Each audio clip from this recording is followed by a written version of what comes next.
L'ancien défenseur de l'équipe de France de football, Patrice Evra, révèle dans son autobiographie et dans une interview au quotidien britannique Times avoir été victime d'agressions sexuelles alors qu'il avait 13 ans. Éloigné de ses parents, il était à l'époque hébergé par le principal de son collège. Patrice Evra souhaite, je cite, que les gamins aient le courage de parler et ne se sentent plus coupables. Grégory Naboulé, Johan Relaf, Nordintar. Toujours partant pour une facétie, Patrice Evra se met en scène sur les réseaux sociaux pour présenter I Love This Game, j'aime ce jeu, son autobiographie.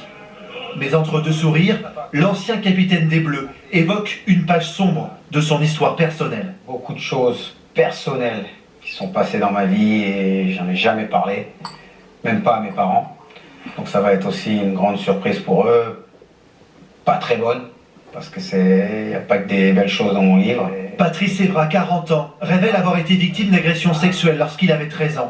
Le quotidien anglais The Times publie quelques extraits de son récit. À l'époque, il loge 3 nuits par semaine chez l'un de ses professeurs.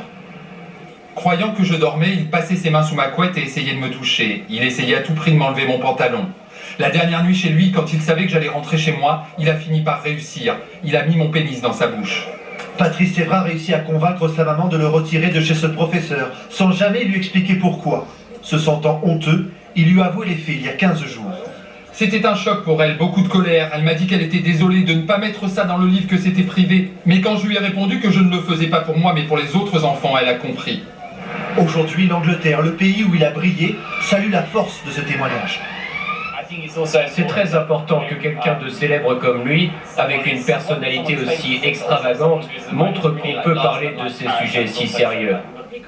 Il devient une sorte de conseiller pour les jeunes, et je crois que c'est bien, car quand vous êtes un petit garçon, vous ne savez pas quoi faire de ces choses-là. Un avis partagé par beaucoup d'associations, la parole des sportifs et de celles qui comptent auprès des jeunes.